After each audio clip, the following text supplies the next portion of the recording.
الشيطان الرجيم. بسم الله الرحمن الرحيم.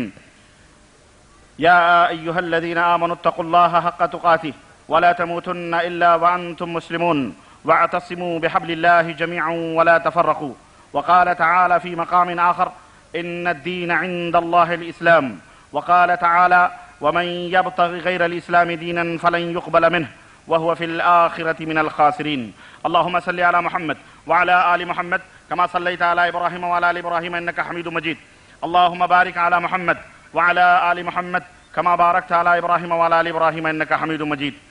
تمام قسم کی حمد و ثنا،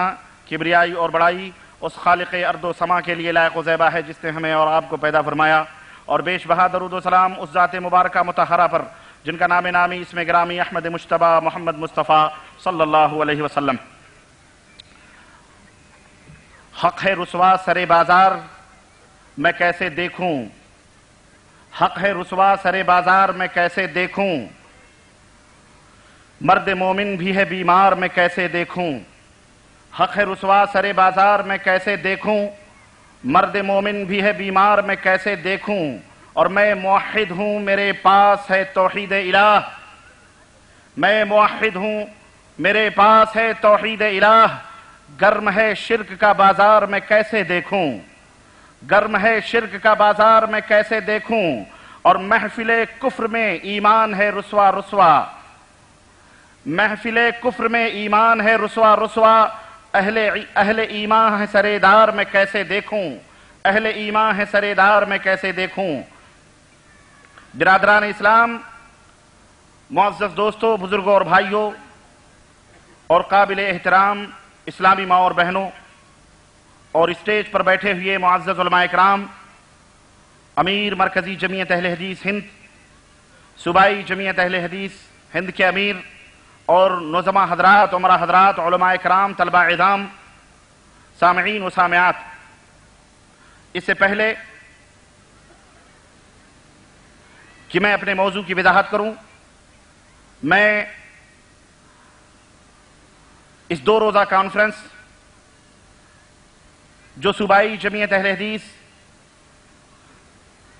بمبئی کے زیر اہتمام منعقد ہوئی ہے، اس میں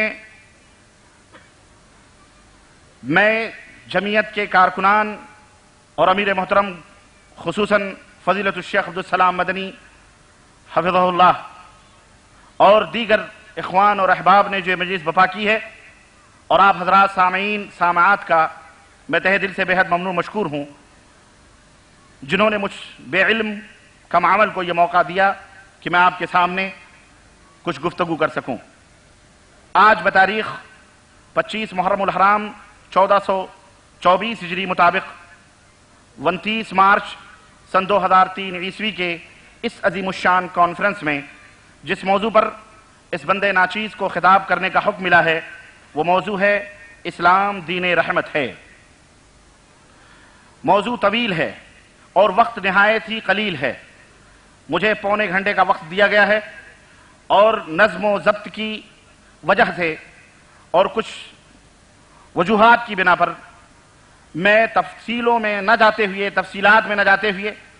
نہایت ہی اختصار کے ساتھ کام لیتے ہوئے آپ کی خدمت میں اسلام کی کچھ خوبیاں، اسلام دین رحمت ہے کیوں ہے، کیسے ہے، کیا ثبوت ہے اس دعوے کی دلیل، اور اس تعلق سے کچھ مزید باتیں قرآن و سنت کی روشنی میں لے کر کے حاضر ہوا ہوں. انشاءاللہ تبارک و تعالی میں اس پہ لب کشائی کروں گا. اللہ عز و جل سے دعا ہے کہ پاک پروردگار ہم مسلمانوں کی صفوں میں اتحاد و اتفاق عطا فرمائے،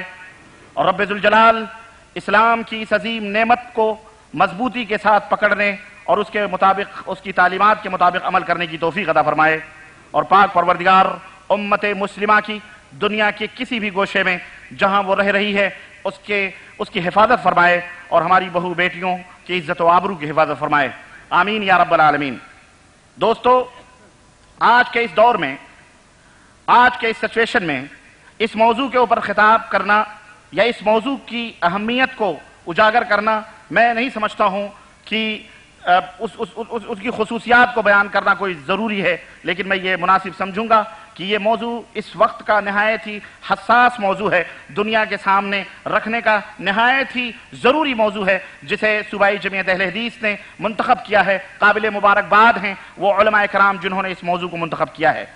آئیے اس کے اسباب، اس موضوع کو بیان کرنے کے کچھ وجوہات ہیں اور بیان کرنا ضروری ہے، اس کے کچھ اسباب میں آپ کی خدمت میں رکھوں۔ سب سے پہلا سبب یہ ہے کہ آج جس ماحول میں مسلمان جہاں کہیں کے بھی ہوں، جس زبان کے بھی بولنے والے ہوں اور جس ملک کے بھی باشندے ہوں، خود ان مسلمانوں کو اسلام کی عظیم خوبیوں اور اس کی اعلیٰ صفتوں کا علم نہیں ہے کہ اسلام کتنا عظیم اور کتنا محترم اور کتنا مکرم اور کتنے صفات کا حامل مذہب اور حامل دھرم ہے۔ اس لیے ضرورت اس بات کی ہے کہ مسلمانوں کو اسلام کی خوبیاں اور اسلام کے محاسن کھول کھول کر کے بیان کیے جائیں، تاکہ وہ دوسروں کو دیکھ کر یا دوسرے ادیان اور دوسرے مذاہب یا دوسرے دین اور دھرم کو دیکھ کر یا اس کی ظاہری چمک اور دمک کو دیکھ کر مرعوب نہ ہو جائیں اور نعوذ باللہ اور ہزار بار نعوذ باللہ اسلام کو حقیر سمجھنے لگیں یا خود اسلام سے وہ ہاتھ دھو بیٹھیں۔ اسی طرح سے اس موضوع کی اہمیت کا اندازہ اس بات سے بھی لگایا جا سکتا ہے کہ آج دشمنان اسلام تمام دنیاوی وسائل اور ذرائع سے مسلح ہو کر اللہ کے سادہ لوح بندوں کو اسلام جیسی نعمت اور ہر مرض و بیماری کی دوا کو زہر بتلا کر پستی کی طرف یا دنیا کو زوال کی طرف یا ترقی کی لے جا رہے ہیں اور اس اسلام کو پستی یا زوال یا ترقی کی راہوں میں رکاوٹ ثابت کرنے کی کوشش کر رہے ہیں۔ اس لیے ضرورت اس بات کی ہے کہ عالم اسلام میں مسلمان جہاں کہیں بھی رہ رہا ہے وہ اٹھے اور اسلام کی خوبیوں اور اچھائیوں کو دنیا کے سامنے اپنے زبان سے، اپنے کردار سے، اپنے اخلاق سے، اپنے معاملات سے، اپنے تمام وسائل سے اسلام کے محاسن اور خوبیوں کو پیش کرے، تاکہ بھٹکے ہوئے اللہ کے بندے اسلام کی طرف راغب ہوں اور وہ ابدی خوشی حاصل کر سکیں اور سچے پکے بندے اللہ کے بن سکیں اور جہنم سے وہ چھٹکارا پا سکیں۔ اس موضوع کے بیان کرنے کا ایک مقصد یہ بھی ہے کہ وہ غیر مسلمین حضرات، وہ برادران وطن یا دنیا کے اندر رہنے والے وہ غیر مسلمین جو اسلام کا علم نہیں رکھتے، اسلام کی سچائی کو نہیں سمجھتے ہیں، اسلام کی لذتوں سے ناآشنا ہیں، اور ان کے کچھ ایسے لوگ جو اسلام کے تعصب کی وجہ سے اسلام کے دشمن بن چکے ہیں، ان سادہ لوگ غیر مسلموں کو گمراہ کر کے انہیں اسلام سے بدزن کرنے کی کوشش کر رہے ہیں اور اسلام اور مسلمانوں کے خلاف ایک طوفان بپا کیا ہوا ہے۔ اس موضوع کی ضرورت اس وجہ سے بھی ہے تاکہ ان کے افکار اور ان کے اس پروپگنڈے کو باطل کیا جائے اور غیر مسلموں کے سامنے اسلام کی حقیقت کو اور اس کی سچائی کو اور اسلام کی تعلیمات کو اور اسلام کے تمام سب خوبیوں کو ان کے سامنے اجاگر کیا جائے، تاکہ جھوٹ کا، دجل کا، مکر کا اور اسلام کے اوپر تہمتوں کے جو تومار ہیں ان کے پردے فاش کیے جا سکیں۔ اسی طرح اسلام کے خلاف غلط پروپگنڈے کی تردید ہو سکے۔ اسی طرح مسلمانوں کو یہ ذہن دینا بھی مطلوب اور مقصود ہے کہ اے مسلمانوں، تم جس دین کے پیروکار ہو، جس دین کے اوپر مرنے اور مٹنے کی تم نے قسمیں کھائی ہیں اور تم نے عہد کیا ہے، یہ کوئی معمولی دین نہیں ہے، بلکہ یہ وہ دین ہے جو خالق ارض و سما، تمام دنیا کے رچیتا اور اس کے سرشٹی کرتا اللہ عز و جل کا بھیجا ہوا دین ہے۔ یہ کسی انسان کا بنایا ہوا، کسی انسان کے فکر کی اپج نہیں، کسی انسان کے بنائے ہوئے یا اس کے ہاتھوں کی لکھی ہوئی تحریریں نہیں، بلکہ یہ عرش اعظم پہ مستوی رب اللہ عز و جل کا بھیجا ہوا دین ہے جو قیامت کی صبح تک باقی رہنے والا ہے انشاءاللہ تبارک تعالی، انشاءاللہ۔ اس لیے تم اس کی حقیقت کو سمجھو اور اس کو اپنی جان سے بھی زیادہ عزیز سمجھو۔ اسی طرح کچھ نام نہاد مسلمان جن کے شخصی کردار اور ذاتی افکار و اعمال کی وجہ سے جو ہمارا اسلام بدنام ہوا ہے یا اسلام کے چہرے پر دھبا لگا ہے، آج کے اس کانفرنس میں اس موضوع کے بیان کرنے کا مقصد یہ بھی ہے کہ ان دھبوں کو صاف کیا جائے اور ان گرد و غبار کو جو اسلام کا نام لے کر اسلام کے اوپر چشمہ کیا گیا ہے اس کو صاف کیا جائے اور صحیح طور پر اسلام کی تصویر پیش کی جائے کہ یہ اسلام دہشت گردی کا دھرم نہیں، یہ اسلام ظلم و زیادتی کا مذہب نہیں، یہ اسلام کسی سے ناانصافی کرنے کا حکم نہیں دیتا، یہ اسلام پوری کائنات کو، پوری دنیا کو امن و آشتی کا پیغام دیتا ہے، یہ اسلام امن و شانتی کا دھرم دیتا ہے، یہ اسلام پوری دنیا کو اپنے آغوش میں لینے کا عزم کرتا ہے، اور پوری دنیا کو، چاہے وہ کسی بھی دھرم، کسی بھی مذہب یا کسی بھی زبان یا کسی بھی رنگ و نسل کے رہنے والے ہوں، یہ اسلام ان سب کو دعوت دیتا ہے۔ اور اس کا سب سے بین ثبوت اللہ عز و جل کا وہ کلام ہے جس میں پاک پروردگار نے ارشاد فرمایا، یا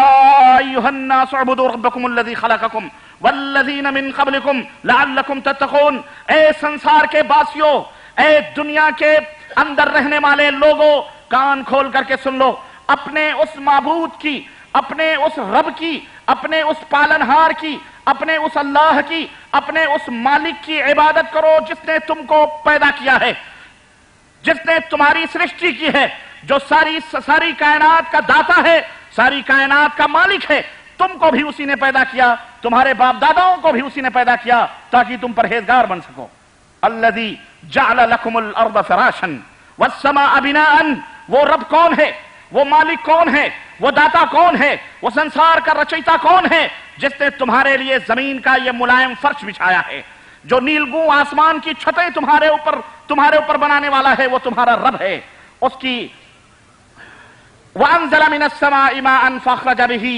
مِنَ الثَّمَرَاتِ رِزْقًا لَكُمْ۔ اللہ اکبر۔ وہ رب کون ہے تمہارا جس نے آسمان سے تمہارے لیے برکھا برسائی ہے، جس نے آسمان سے تمہارے لیے برشا برسائی ہے، اور جس بارش کی وجہ سے زمین میں مختلف قسم کے میوے، مختلف قسم کے پھل، مختلف قسم کے غلے اور اناج پیدا ہوتے ہیں۔ ساری سنسار کو، ساری کائنات کو رب ذوالجلال نے یہ دعوت دی ہے، اور اہل خرد، ہوش مند لوگ، عقل مند لوگ یہ حقیقت کو اچھی طرح جانتے ہیں کہ اللہ تبارک و تعالیٰ نے ان تمام سب چیزوں کو پیدا کیا ہے، ورنہ انسان اگر کسی ڈھانچے کو بناتا ہے، اگر کسی چیز کو وہ خود بناتا ہے تو جس طرح کا اس کا ڈھانچہ ہوتا ہے، جتنی چیزیں اس میں ڈال کر کے نکالی جاتی ہیں، ساری کی ساری چیزیں ایک ہی ماڈل اور ایک ہی طریقے کی ہوتی ہیں، اس میں کوئی فرق نہیں ہوتا۔ اگر ایک پریس میں 999 کاغذ پر پرنٹ کر کے پریس میں ڈال کر کے چھپایا جائے تو پریس میں سے جتنے بھی کاغذ نکلیں گے، چونکہ چیز ایک ہی ہے اور جو مادہ اس کے اندر داخل کیا جاتا ہے وہ ایک ہی ہے، کاغذ ایک ہی ہے، اس لیے 999 ہی نمبر نکلیں گے چاہے آپ 1000 پیپر بنائیں۔ لیکن قربان جاؤ اس رب ذوالجلال کی طرف، اب اس رب ذوالجلال کی تخلیق پر اور اس کے بدیع السماوات والارض ہونے پر کہ وہ رب ایک ماں ہے، ایک باپ ہے، نطفہ ایک ہی ہے، اس ماں کے پیٹ میں نطفہ جاتا ہے، لیکن اگر اس ماں کے پیٹ سے 10 بچے جنم لیتے ہیں تو کوئی دنیا کا مائی کا لال نہیں ہے کہہ سکتا کہ یہ 10 بچوں کی شکلیں یا ان کی صورتیں یا ان کے مزاج یا ان کی طبیعتیں یا ان کی تخلیق یکساں طور پر ہوتی ہے، نہیں۔ ہم یہ کہتے ہیں کوئی ددھیال پہ جاتا ہے، کوئی ننیحال پہ جاتا ہے، کوئی چچا پہ جاتا ہے، کوئی دادا پہ جاتا ہے، کوئی ماں کی شکل لے کے آتا ہے، کوئی بیٹے کی شکل لے کے آتا ہے۔ میں پوچھنا چاہتا ہوں سنسار کے لوگوں سے کہ مادہ ایک ہے، ماں ایک ہے، پانی ایک ہی طرح کا اندر جا رہا ہے، لیکن اس شکل کو ترتیب دینے والا کون ہے؟ 9 مہینے کے بعد جو بچہ پیدا ہوتا ہے، کسی بھی سائنٹسٹ سے پوچھو، کسی بھی علم والے سے پوچھو، بتاؤ کہ وہ کون بناتا ہے؟ کیا ماتا اور پتا اس بچے کی شکل و صورتوں کو بناتے ہیں؟ نہیں، بلکہ عرش کے اوپر مستوی وہ رب جو ساری کائنات کا رچیتا اور سرشٹی کرتا ہے، ساری کائنات کو پنانے والا ہے، وہ کہتا ہے هو الذی یصورکم فی الارحام کیف یشاء۔ اے دنیا کے لوگوں، اے سنسار کے باسیوں، تمہارا وہ رب ہے جس نے تمہاری شکل و صورتوں کو تمہاری ماں کے پیٹ کے اندر بنایا ہے۔ کسی کو کالا بناتا ہے، کسی کو گورا بناتا ہے، مختلف رنگ اور مختلف نسلوں میں پیدا کرتا ہے۔ رب ذوالجلال اللہ عز و جل جو کائنات کا مالک ہے، وہ ساری سنسار، ساری کائنات کو اس بات کا درس دیتا ہے کہ تم اپنے اسی رب کی عبادت اور اسی کی پرستش کرو۔ تو یہ میرے بھائیوں آج کے اس پروگرام میں یہ بھی شامل ہے کہ اس رب کے بھیجے ہوئے دین، جو رب کا بھیجا ہوا دین رحمت ہے، اس رحمت کے تعلق سے اور یہ دنیا والوں کے سامنے اس حقیقت کو اجاگر کرنے کے تعلق سے اس کی بے حد ضرورت ہے، اور اس کے بہت سارے مقاصد ہیں جو انشاءاللہ تبارک تعالیٰ دوران تقریر آپ کی خدمت میں رکھے جائیں گے۔ سردست سب سے یہ دین اسلام رحمت کیوں ہے؟ اس کا سبب کیا ہے؟ اس کا کارن کیا ہے؟ کیا دنیا کے اندر جو اور بھی دیگر مذاہب اور دھرم موجود ہیں، دنیا کے اندر بہت سارے دھرم موجود ہیں، بہت سارے ادیان اور ملل موجود ہیں، کیا ان کے اندر رحمت اور مروت اور شفقت کا آدیش یا شفقت کی تعلیم نہیں دی گئی ہے؟ کیا صرف اسلام ہی رحمتوں کا دھرم ہے؟ اسلام ہی رحمت و مروت کا دھرم ہے؟ میں پوری کائنات کے سامنے اور بڑی ذمہ داری کے ساتھ چیلنج کرتے